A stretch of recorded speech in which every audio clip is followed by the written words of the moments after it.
Olá, meu nome é Carlos Brefuri e nós estamos aqui no canal Gerando Raízes. Hoje nós vamos conversar um pouquinho sobre os desafios propostos pela nova BNCC para o ensino médio.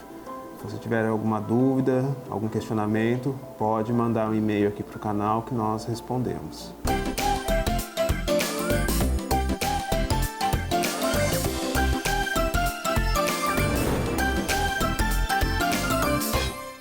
A BNCC é um documento elaborado pelo MEC, que tem como título Base Nacional Comum Curricular. E é ela quem direciona quais são os conteúdos e quais são as habilidades e competências que os estudantes do norte a sul do Brasil precisam ter ao longo dos ciclos educacionais. Então, nós estamos falando de uma base que contempla a educação infantil, o ensino fundamental e o ensino médio. Hoje nós vamos conversar um pouquinho sobre a proposta para o novo ensino médio que começa a ser implantado agora em 2020. Tá? Então, o primeiro diferencial desse novo ensino médio é que a base estipula que a carga horária mínima em todas as escolas do Brasil tenha que ser de 1.000 horas anuais, com um acréscimo ao longo aí dos anos, pensando de 2020 a 2022, que ao final desse período chegue-se a 1.400 horas anuais. O que nós vamos ter de diferente com essa nova proposta que a BNCC traz para o ensino médio?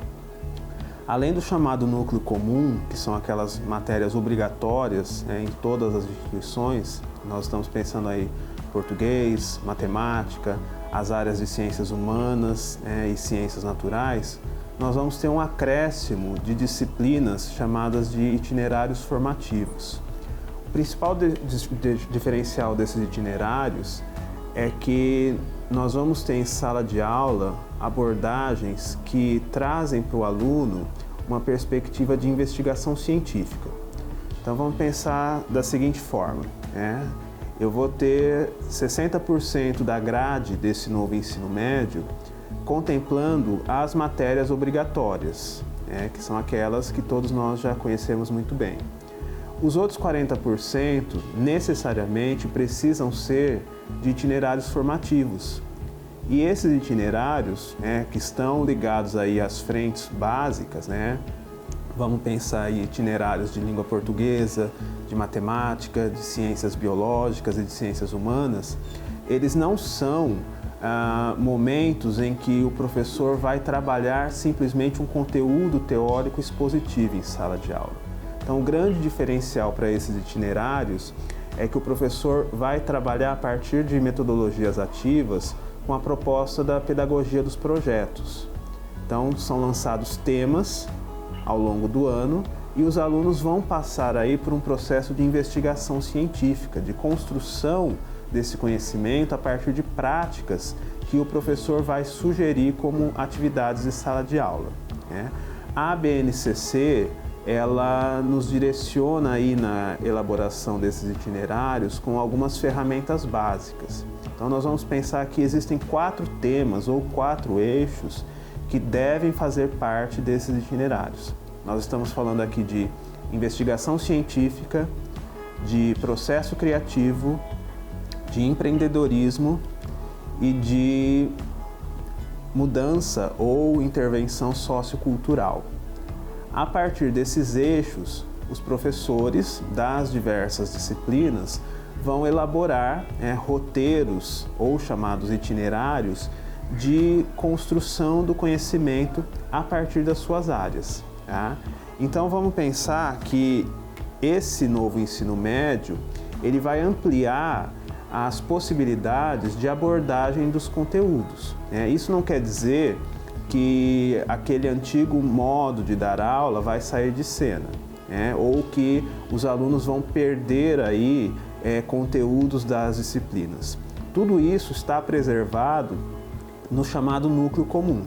Então, os alunos vão continuar tendo aulas de língua portuguesa, de matemática, química, física, biologia, dentro dos parâmetros propostos pela BNCC, e aí nós estamos falando de competências específicas, então quais são as competências que o aluno tem que ter tem que adquirir ao longo desses 3 anos, em cada uma dessas frentes, mas uma parte, né, uma carga razoável dessas 1.400 horas tem que ser trabalhadas em forma de projetos, né?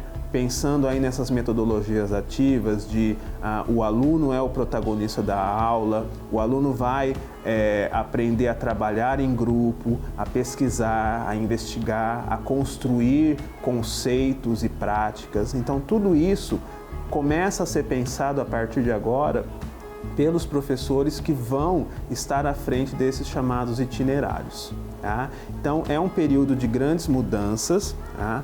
A base para o ensino fundamental 1 e 2 ela já está em voga desde o começo desse ano.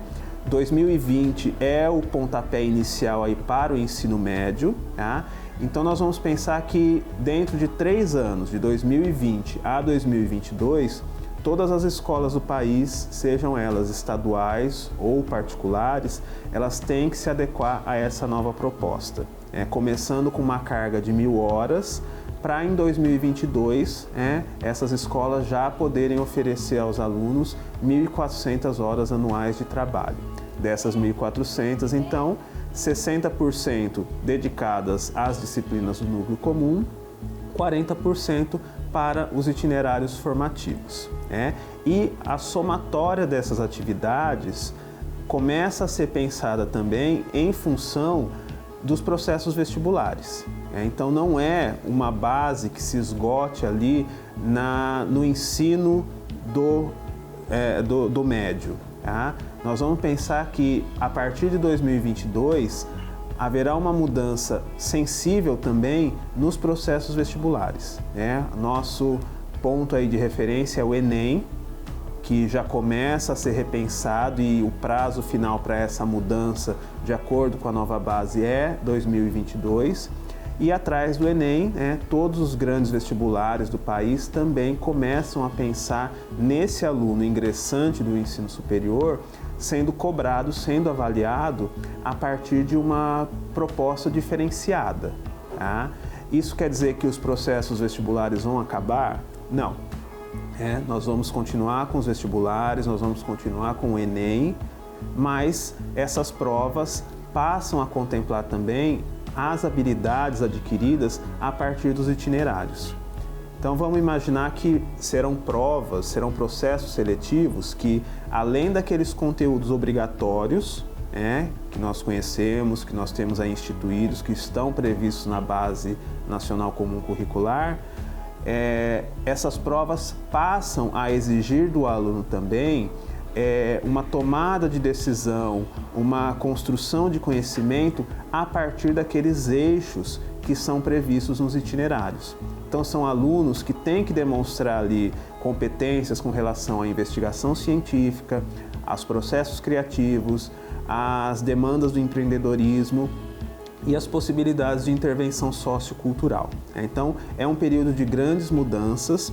Esses próximos 3 anos serão realmente anos de grandes transições e o MEC propõe aí um prazo final. E esse prazo final é 2022. Então, ao final de 2022, as turmas que estiverem se formando já têm que ter passado por todas essas grades, por todas essas inovações propostas pela BNCC. Então é um momento realmente dos professores começarem a reavaliar suas práticas educacionais, das escolas começarem a reavaliar as suas grades curriculares e entenderem que os desafios propostos pela BNCC têm um intuito aí de melhoria da condição do estudante em nível nacional. Os estudos feitos a partir da nova base, quem já se dedicou a uma leitura atenta das competências, das habilidades, dos diferenciais que a base propõe, já conseguiram perceber que essas inovações são para trazer algo melhor para a sala de aula. Então estamos falando de mudanças extremamente positivas que precisam ser abraçadas por toda a comunidade escolar. Sejam professores, sejam diretores e mantenedores, as famílias que têm que acreditar nessa mudança, que têm que dar um voto de confiança para as escolas que já estão começando a mexer na sua grade, a propor essas inovações, e os alunos que estão entrando e que vão entrar no ensino médio têm que começar a enxergar que o perfil de avaliação, de cobrança, de exigência sobre eles passa a ser outro, e passa a ser outro num sentido muito positivo, porque nós percebemos aí pela nova base que o aluno vai ser desafiado em todas as suas potencialidades. Por isso que nós falamos de competências e habilidades. O aluno tem que começar a entender e enxergar o processo educacional como um processo de aquisição de competências e habilidades em várias instâncias, sejam elas acadêmicas, intelectuais, socioemocionais, afetivas. Tudo isso passa a ser parte da realidade desse aluno do ensino médio. Algo que já está acontecendo no ensino fundamental, com grandes mudanças que já estão aí em voga, e que a partir de agora, o olhar específico é para esse ensino médio, que tem esse prazo aí de 3 anos para mudanças. Tá?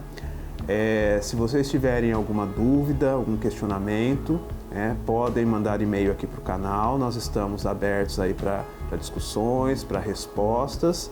Se você gostou, se tem sugestões de conteúdos, de assuntos, também podem entrar em contato conosco, podem deixar mensagem aqui no link no rodapé da página, e compartilhem, divulguem o nosso canal, que nós estamos aqui para atender a essas preocupações, a essas demandas da área da educação. Tanto eu como meus colegas de trabalho estamos aqui para trazer propostas de discussão, para tirar dúvidas, para levantar questionamentos no âmbito da educação.